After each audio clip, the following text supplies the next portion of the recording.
Hello, everybody. Welcome. Happy Thursday evening, St. Patrick's Day Eve. We're going to get started in just a minute. I want to make sure everyone has some time to sign on, get cozy, get comfy, get ready for tonight's presentation. While we wait for everyone to join us, go ahead in the chat. Let us know where you're tuning in from. We love to see it. Love to know where you're all coming from. For those of you who don't know me, I'm Nicole. I'm the editor of Untapped New York and director of events for Insiders. I am coming to you visually, spiritually from Jackson Heights. That's where this is, right, Rafael? Yeah, My background? you got it. But physically, I'm actually in St. Louis, Missouri. We have Richard and Gail joining us from Oceanside, Heather, one of our guides, in Sunnyside, Queens girl. Robin is buried under 25 inches of snow in the Berkshires. Oh no. Eileen in North Carolina, originally from Forest Hills, Queens. I'm technically originally from Ozone Park, so also a Queens girl. Patricia from Boston. Hello. Ollie from Washington Heights. Happy to have you all joining us. Just a few notes before we get started. Have a blast talking to each other in the chat. Keep telling us where you're from and what's going on. But if you do have any questions for our host this evening, please go ahead and drop them in the questions tab. That way they don't get lost, and I can see them at the end when we have some time for Q&A.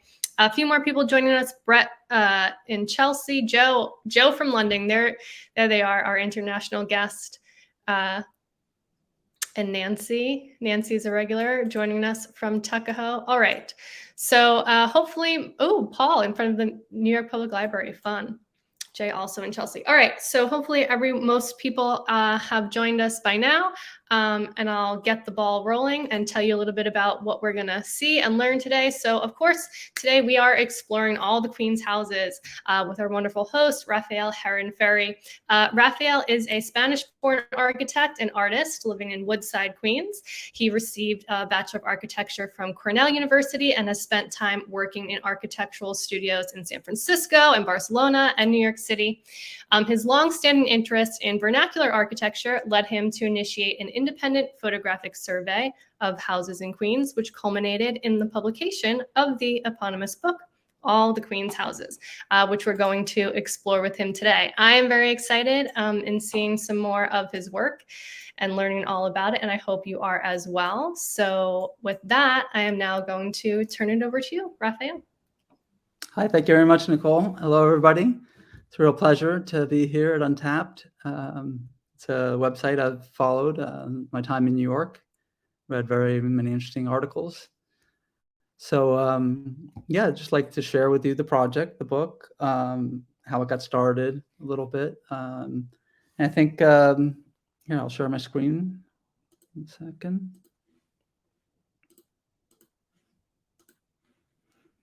Okay, assume that's visible. That's the book cover.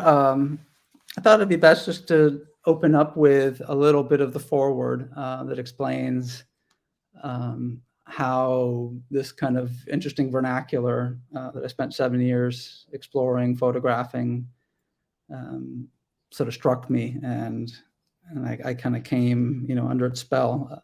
So I'll just start here in the middle of the foreword a little bit. I live in Sunnyside, Queens.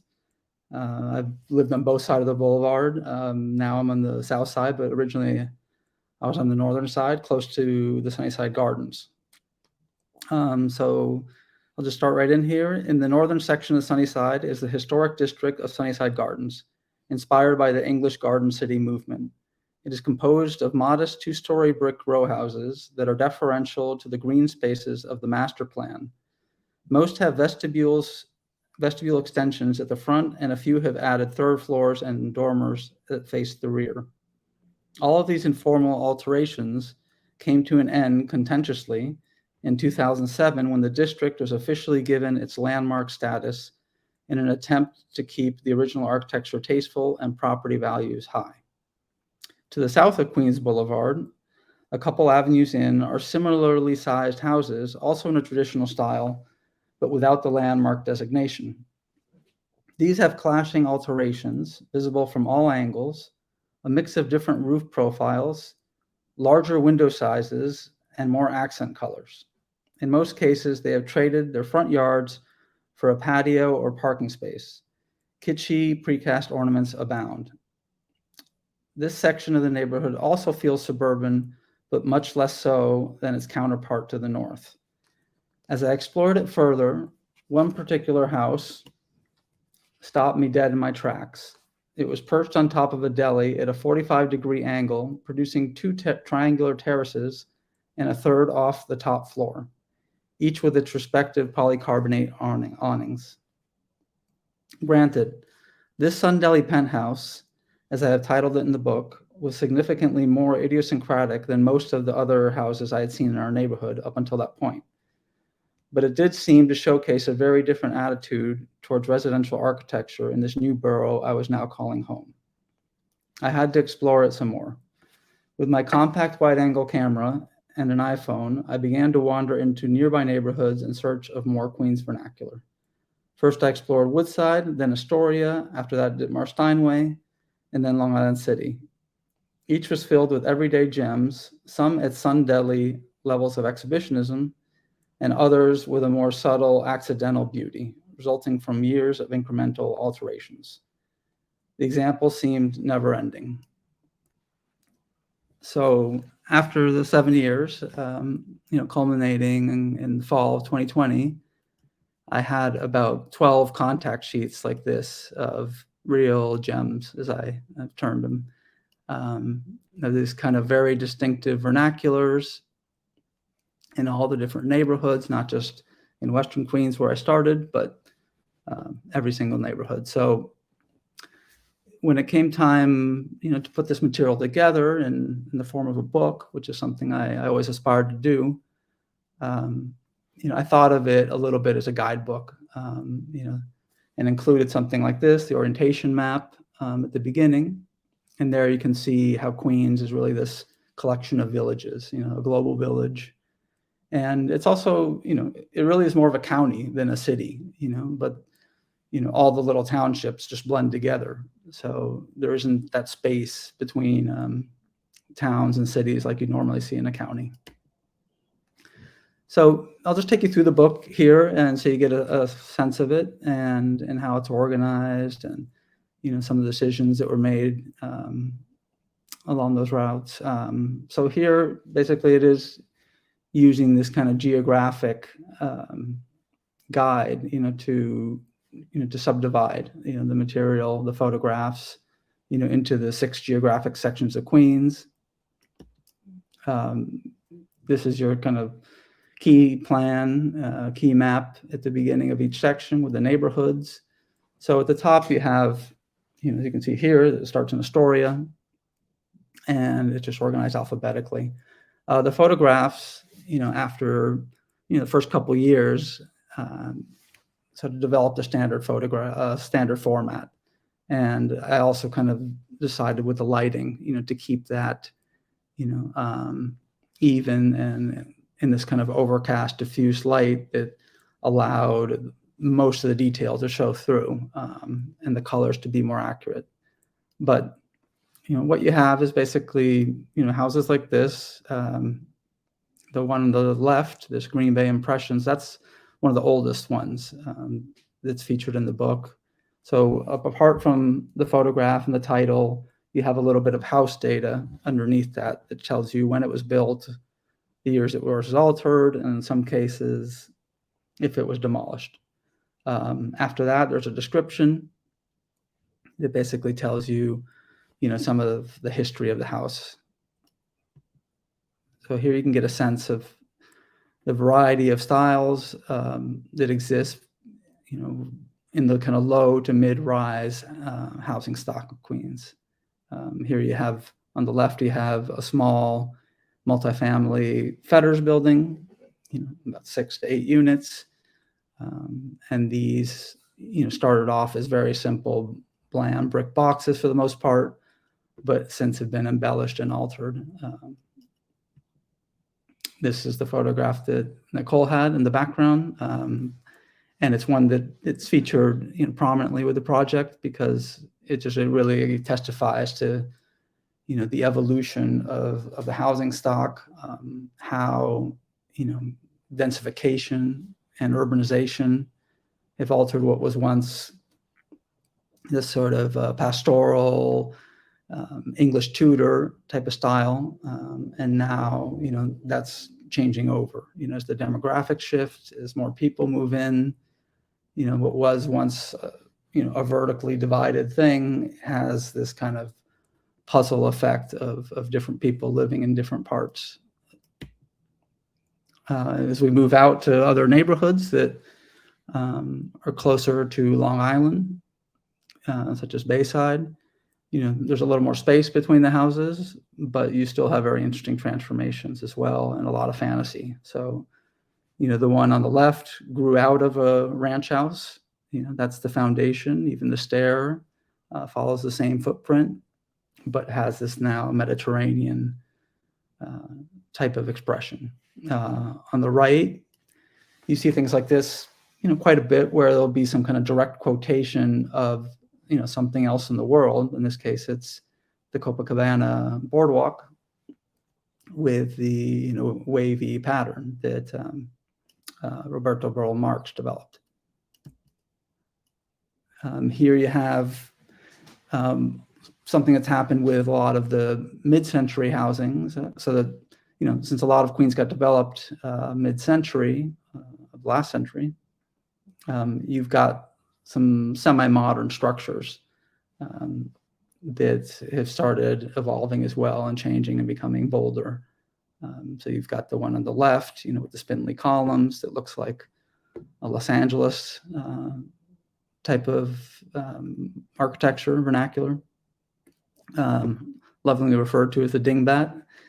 And on the right, you have, in the midst of a long block-long tract of similarly, shaped houses, all developed from the same pattern, you have some modification that really makes it stand out, such as these orange panels. Here, we're in central Queens now, and this is kind of straddling the Long Island Expressway as you come in. And you have something that started off kind of modern, similar to this red house here that we just talked about, but now is trending more traditional. So it's adopted this federal language and, has introduced these fan lights and a second story. So, sometimes things go in the opposite direction of, what the architectural history might imply. Another Fetters building on the right here, where you have an interesting play of balconies and voids in the front, but embellished with some classical balusters. Here we are in Corona, and there's several streets like this that have these kind of living balconies, I like to call them, grafted onto the brick front, and those have really spilled over with with a lot of the interior life, some cleaner than others, but in the best of cases, it is an extension of the living quarters. And a lot of times you go down these streets, you see people dining out there, talking to people in the street. So it's something I'm particularly fond of, just having spent some time in Spain and on terraces there, that there's this sense of communing with the street, and that the house is a little more open. This is a pair. A lot of what I've done in the book is, as you'll see, flipping through it and reading it, is that it's how you pair different houses, that sort of speak to maybe a similar theme or contrasting. In this case, there's a religious program that unites them. And it's a little more obvious on the structure on the right, the mixed-use Buddhist, where the temple is on the ground floor. But in the Elmhurst head house, you have church administrative offices at the top with this new kind of white clapboard little house structure on top. Here on the left is a detail just showing the evidence of how, a lot of these basement apartments, are identified with a different color, sort of what was a little more dim and gloomy, like either, has some kind of strong paint color or is connected to the patio and some of the landscaping around it. But, what is like a long, brick row house kind of behind it, has these almost little pavilions in front. On the right, you have a rare case of a mission style house, which is, a style that's associated more with the southwest of the country. But here you have two pairs, and the one on the left has already been transformed and, made more kind of erased the original language of these subtle arches. But, the one on the right has kind of accentuated this with, the strong color that it's been applied. Here in Maspeth, we're still in central Queens. You have what's called the holdout, this blue and white Italianate that's in the foreground, kind of, towing the line at the sidewalk. And behind you have the new development, which is this kind of ribbon of pink brick, multifamily, parking, accommodations in front. So a very kind of layered, sort of a streetscape, as it were, that shows, the different housing trends in the borough. And you can see on the right, similar kind of brick row house, not row house, but attached houses of 3. And this one I titled Pink Syncopation, just because the rhythms that you see, start changing quite a bit as the structure evolves. So what's interesting to me is that it's, in some cases, it's hard to tell like where, the property lines are. But, with these pairings of entryways and porches and things, you start to erase a little bit of, of which house is which. Whereas in this case, this spread, the opposite sort of is the case where, they're trying to differentiate, even though the houses are attached, each has a very different expression. So you have, these strong breaks from one to the other.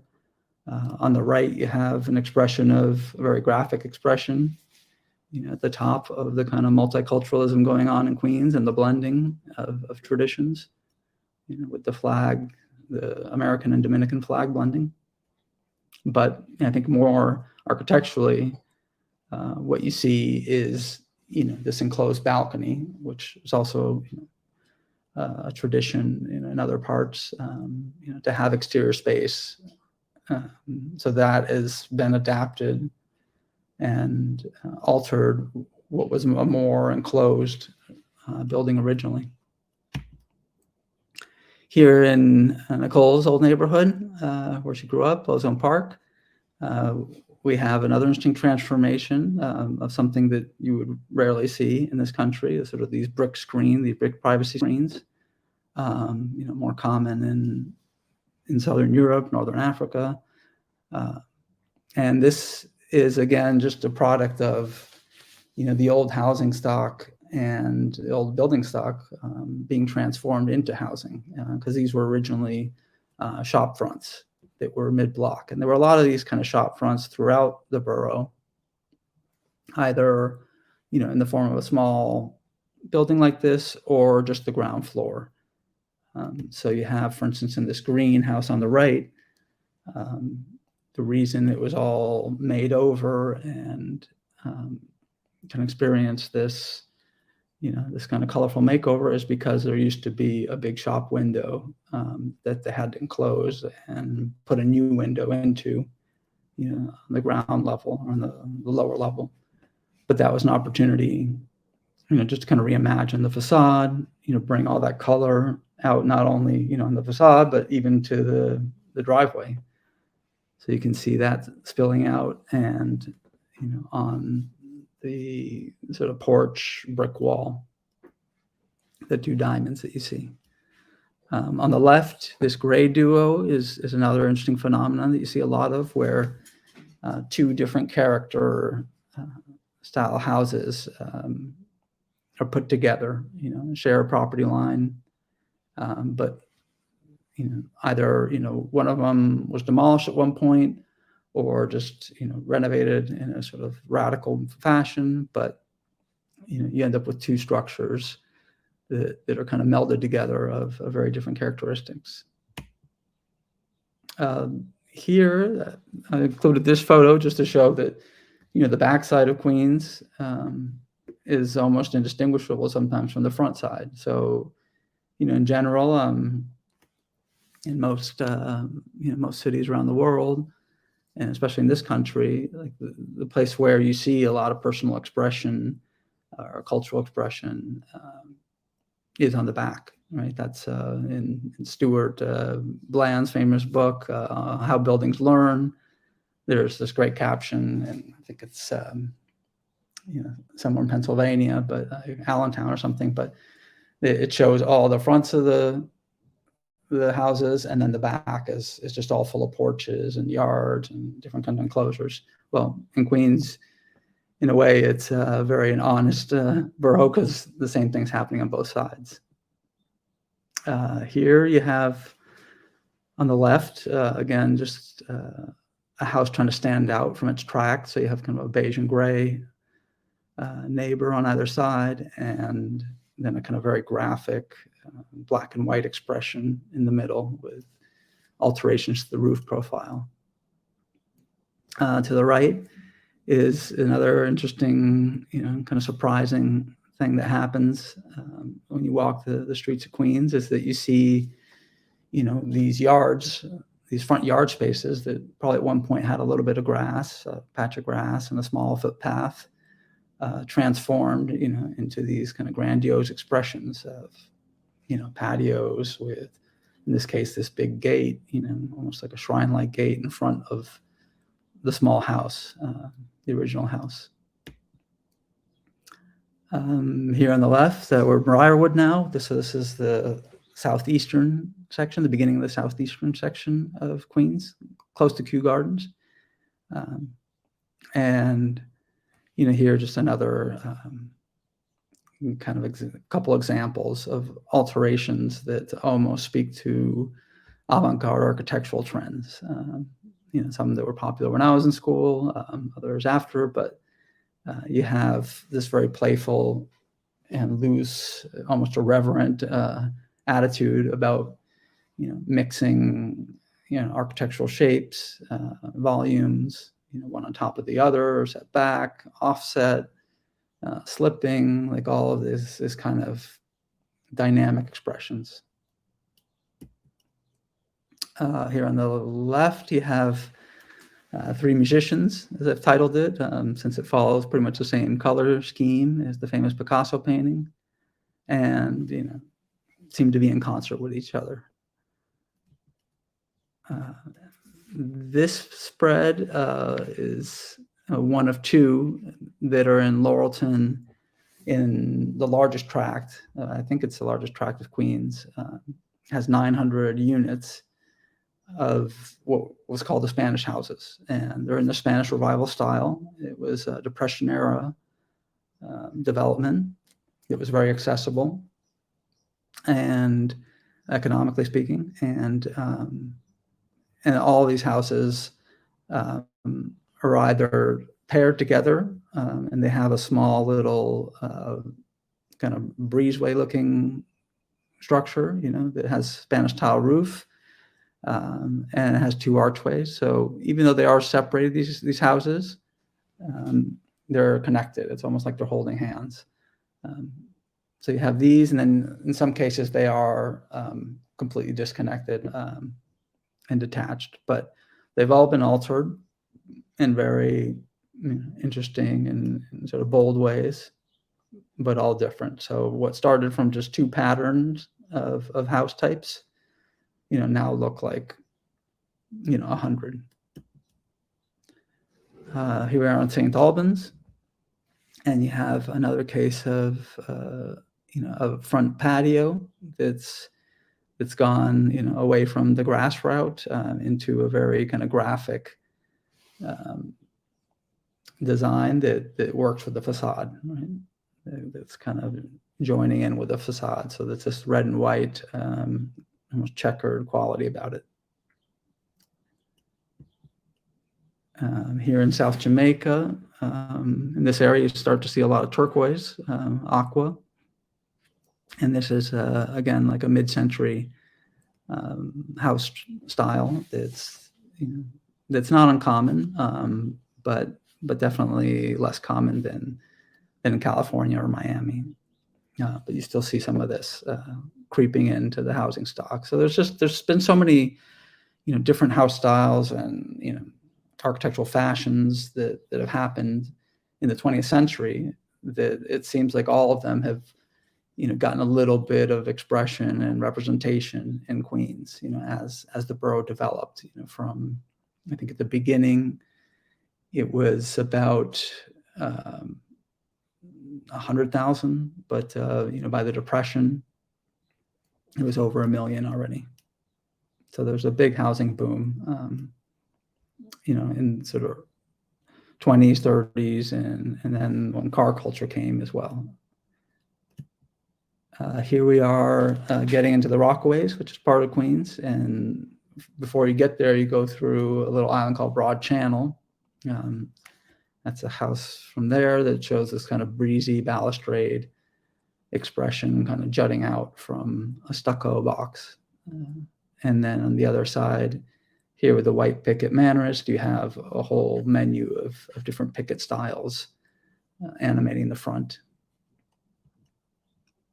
Of course, there's a lot of balconies, trying to get ocean views and enjoying the sea breeze. So that's an interesting thing to see where they've put them all, on top of the garages, or in the case on the right, off the roof, off the roof dormer, provides access for this full width 3-bay balcony.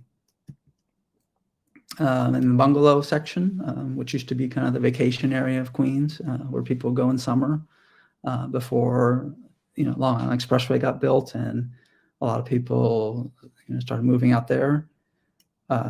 You have these kind of transformations.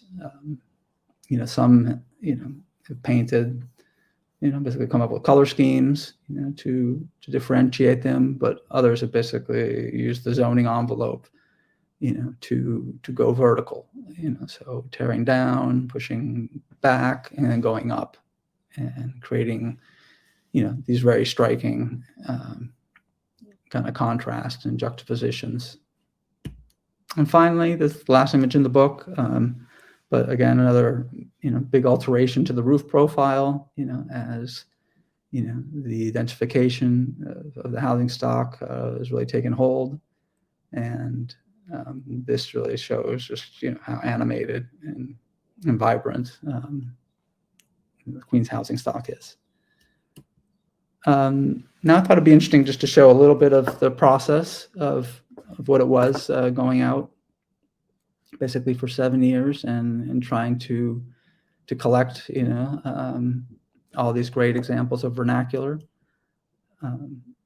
Here, this is a zoomed in view of, of my progress map, basically, of going to the different neighborhoods, doing these, 1, 2 hour, 5 hour surveys. But what I thought is interesting about this is, which is kind of an accidental graphic, but that, by just naturally following the kind of geographic boundaries of the neighborhoods and sticking to, to those streets, you really start to emphasize what is, a kind of very layered, collage-like urban tapestry, that has everything from, the old village roads, which, you can see here, Broadway coming down, turning into Grand Avenue as, goes towards Maspeth through Elmhurst. That connects back up to Newtown Road in Astoria. Then you have, obviously Queens Boulevard, which is a more modern intervention. You have train lines coming through as well. Lots of cemeteries that things are, kind of nestled around and puzzled together. So you can see that this kind of environment is probably more conducive to, producing, sort of vernacular, less conventional type of vernacular. So this was about, 3 years into the survey. You can see on the left, a little bit of the dates when each of those sections was surveyed. And then for the southern part, like as I was getting into the project and, thought, well, I better advance it a little bit or else, it could take the rest of my life. I started doing some, sort of pre-screening and previewing in Google. So, through Street View, I would drop some pins, see if there was, a heavy concentration in one part versus another. And that led to, surveys like this, or just, a bike tracking app that shows kind of going down the streets, in these kind of winding paths. So for the most part, it's hitting, almost every street, but there are moments that I could break out, if there was like a section of all sort of standardized housing. So here I am out there. This was kind of peak time on the left. You can see kind of, February, March, when leaves aren't out and blocking the facades for the most part. And a lot of what I used was this folding bike, basically just to get out to the neighborhoods via public transportation and wind through the streets. When it came time to write the book, I wanted to make it not just a photo book, but really look into the history of some of these alterations and see, where those might have come from. So I looked at these different sources. You have planning, Zola, Department of Buildings, and the tax photos, which were very instrumental, apart from Google Street View and the realtor sites. So these are just a couple of the images of that. That's from the cover photo. It can tell you, when the house was built, what the building class is, if it's a 1 or 2 or 3 family dwelling. A lot of good information there. But yeah, like I said, these tax photos from the 40s and the 80s were the thing that really showed you, most of the alterations and, the reason that things changed. So here, oops, looks like something's wrong with that first image, but here I put together a little montage of a couple of houses showing, a bit of that research process and the transformation, of how it started. In a lot of cases is a brick structure, and then it was a single family house with a centralized door. When it got converted to a 2-family, the door usually shifts to the side, as you see in this cover photo, and a picture window went in to the other side, to more occupying the larger space left over. But you can also see that, in almost all cases, you have these extensions and, this covering, right, and using, usurping more exterior space, since, obviously the houses were developed with a pretty small footprint and little space. There's always the motivation, I guess, and nature of trying to gather more, right? And in this case, they've traded their front lawn for this kind of courtyard, entry court type of space. And as you can also see, the porch has grown out in a couple instances with, this pediment on columns, the wings to the side, but then the door is off center. So it's the typical kind of Queens character that sometimes defies logic. Here we are with another transformation, of a house that found itself, that was quite picturesque in the beginning.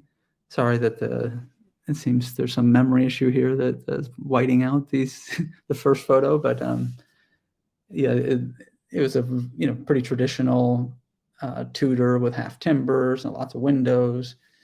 Then the Long Island Expressway Service Road got introduced in front of it, so it became this more opaque front with glass block, privacy, but again, like a strong shock of color.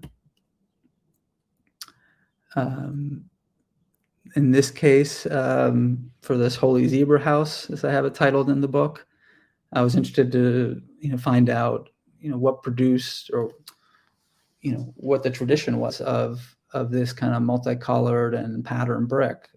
That took me back to the High Gothic movement in England, pioneered for the most part by William Butterfield, and he did a whole series of religious structures, colleges. So he was lampooned in the British press for his Holy Zebra style.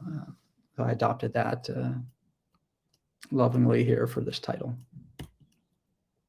Again, another example of fully patterned brick, a little more contemporary.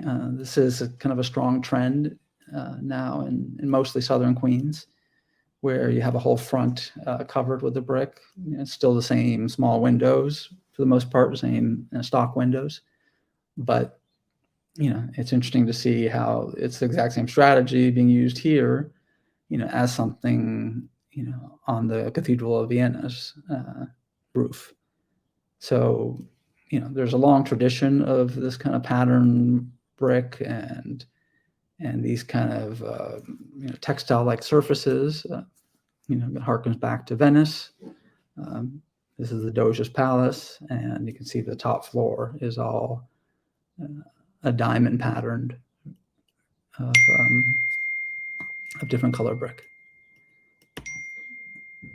So while we're on that bent, I thought, a lot of, when I look at some of the Queens streetscapes and, collection of buildings, they do, since it is the world's borough, and I think there is a lot of influence coming from all parts, some of it reminds me of places like this, of the views of Venice, the Canaletto developed, the Vedute. And this is one of them that you can find echoes of in Jamaica Hills. So here you can see kind of this collection of different structures, not all residential, some religious mixed in, but there isn't this kind of rollout, like, or if there was, it usually changes pretty quickly. And again, like a medieval reference, late medieval, with Lorenzetti, and something that you would see in Astoria. It kind of references these jumbled shapes and a variety, of architectural expressions, but not being kind of too strict with with the street front. I think that's one of the things I found most refreshing coming from Manhattan after living there for about 8 years, was that there was such a variety of kind of setbacks and other expressions, like right at the street level or right at the street front. So the buildings weren't all in line, in other words. There wasn't this kind of canyon effect. Another reference a little further east now. Sorry about that. Turn this off. To Hong Kong, where most identification happened. The densest place on earth, and that you get a glimpse of here in Flushing. But again, it's not just that increasing density that you see, but the sort of mixed housing stock, where you still have some of the small Tudor structures, that you can see there, like in the confetti brick, and then medium size development in the middle, and in the background, the high density. But all that's just more and more growing and densifying. So finally, I'd just like to hit on the history of the World's Fair a little bit, and how that, I believe, has influenced the borough. The first World's Fair.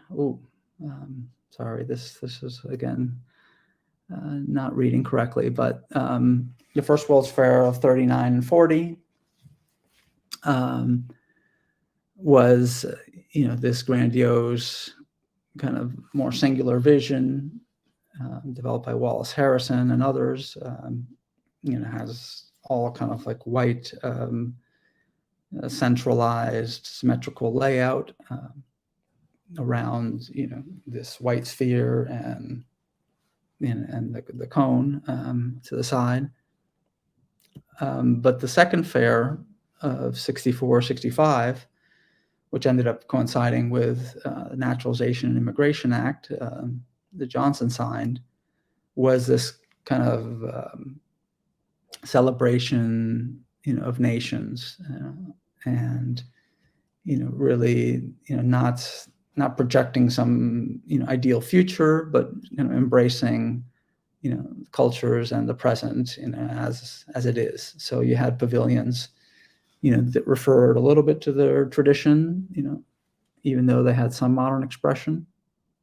And so you have the Philippines on the upper left-hand corner, the Greek pavilion, which has a little bit more of a postmodern expression in the lower right, using some pediment, using some of the artistic tile. And one of the largest pavilions in the more traditional style was this kind of replica of an imperial palace, in China. And a structure like this, which had a lot of prominence at that fair. Interestingly enough, you can find echoes of 2 miles away in Flushing with this multifamily structure. So it's sitting up on this pavilion.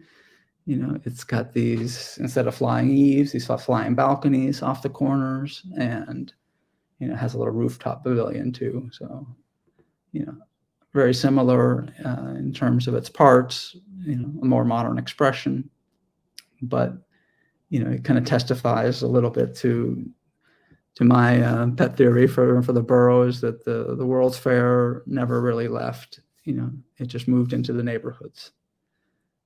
So with that, I'd like to conclude the presentation, and we can open it up to questions, comments, anything you'd like.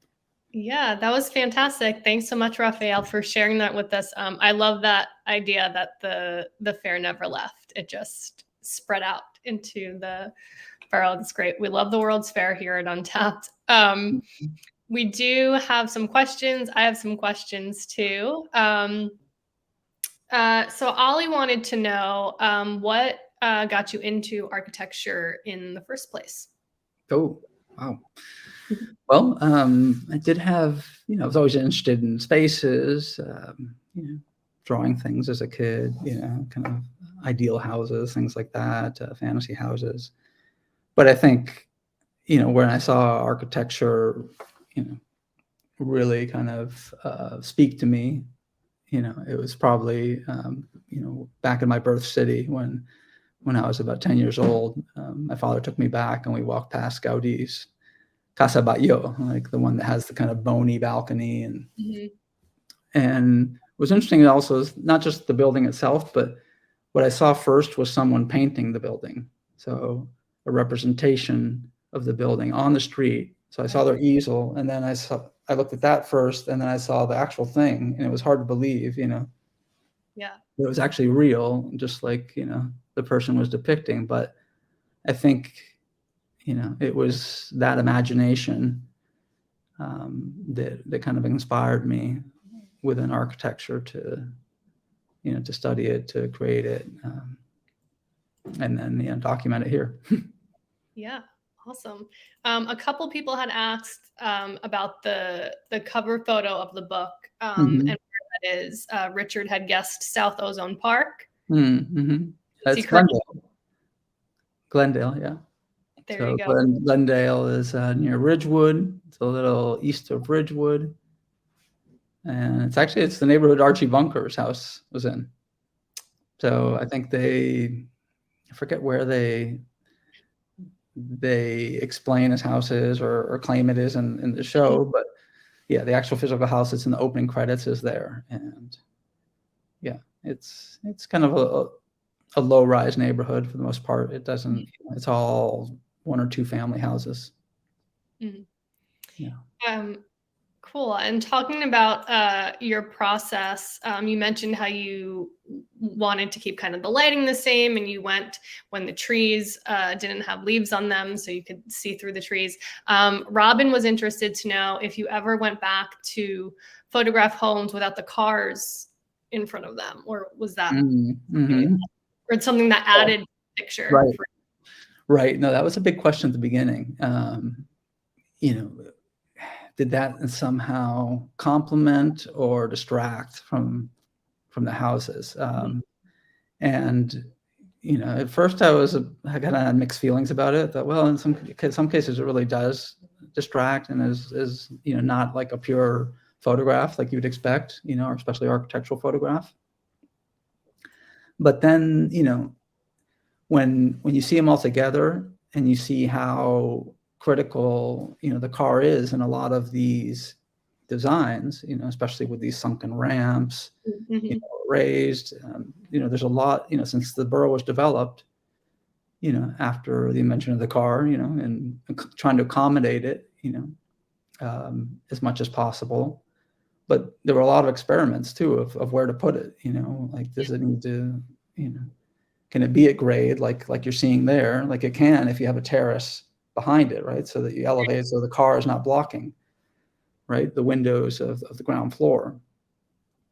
So I felt like it was so integral that the best thing was to keep it, or else, would have had very different photographs, obviously at the sidewalk level or, from the sidewalk in front, not showing the street, and a lot of also what I was interested in portraying in the book is that it had a bit of an experiential quality of it, like similarly to when I biked the streets, going down the street, and it's almost like a tracking shot, like cinematically, and it helps obviously that they're all formatted the same, but that you feel like you're traveling through. So I decided in the end to keep them, but there were a couple that I did go back 1 or 2 times because the other thing that's happened is that when the houses were first designed, cars were a lot smaller. Right. But now, with these huge SUVs and everything, that the cars are like dwarfing these modest sized houses, and things are a little out of proportion. So I would go back and settle for like a sedan, Right. something a little smaller. Yeah. But yeah, if it was a van or an SUV, sometimes I would rephotograph. Yeah, it is interesting to think about, like, there were so many places that we saw that cars were like level or sunk down or to the side, or on the street or up, like if there's a little bit of driveways. Yeah. No, they're all different angles. If you draw sections through these, cutaways, you would see the full gamut. Yeah. Let's see. Lawrence just sent in something about Archie Bunker. Pre-internet and in the 1970s, the great coup was knowing the location of the All in the Family house on Cooper Avenue. Did you consider including any pop culture structures? And did you also photograph the splendor of Forest Hills or just stick to the more densely developed neighborhoods? Yeah, and part of it was density. I guess, I do include as well, smaller houses and more suburban parts, of the borough, just to show like the full range. Like ultimately, like the thing I was, most intrigued with was, how there can be so much, range of expression and house styles. Because, other places I've been, whether it be, Spain or South America or, other European countries, a little bit of Africa, they're usually like a style that, of house that makes sense, obviously, climatically, that becomes the vernacular, and things don't stray too much from that. But here it just, it's like a, department store or, just the cereal aisle of housing styles. Yeah. But yeah, in terms of kind of celebrating famous houses, I mean, the one that really, really caught my attention, I didn't include it in the book almost, but was this converted synagogue. So, there's a series I do on Instagram from time to time called Houses of Worship. And that's, either, and it's normally a house being used, converted into, a makeshift house of worship or a starter temple or something.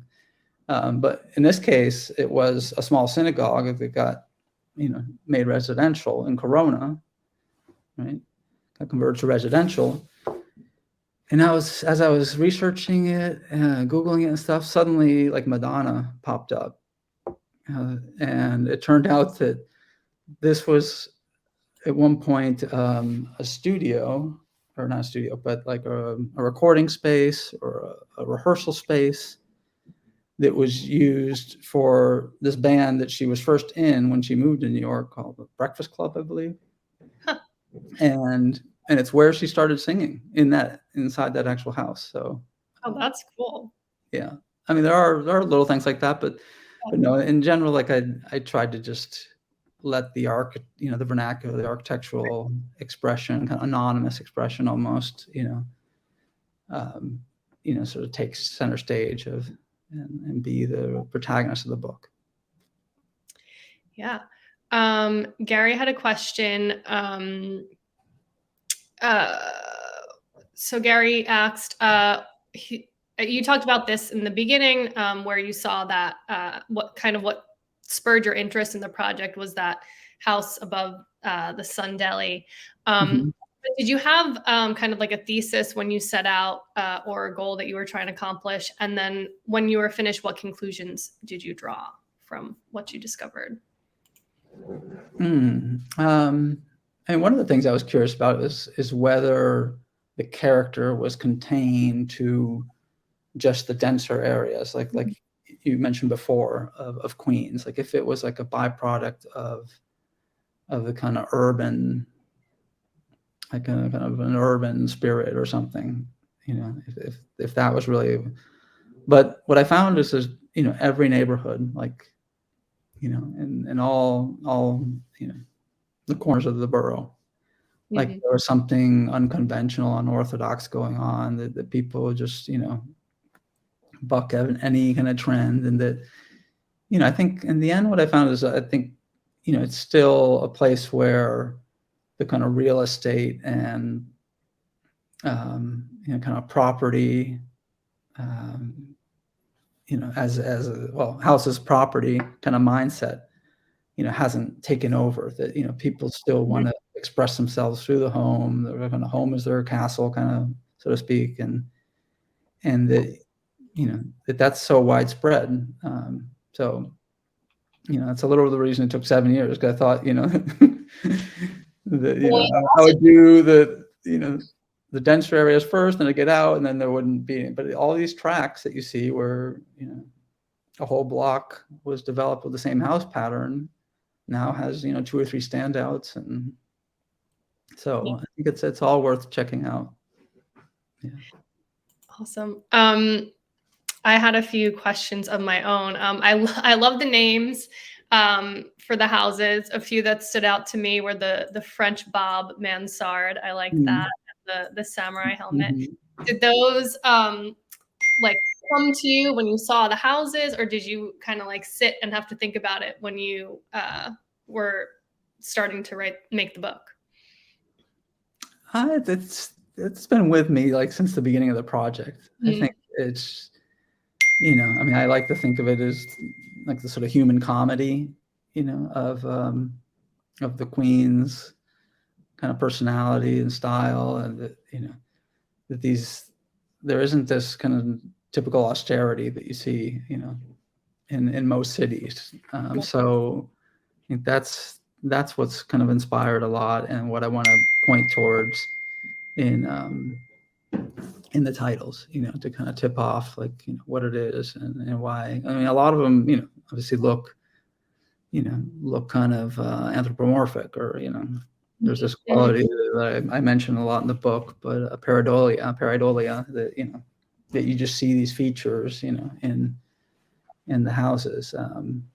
So yeah, it's something that I hope will will people will appreciate in terms of what what dwellings can be, or are normally, really, is that they're not in most cases trying to be serious monuments, but a more livable, relaxed, environment where people, make their home.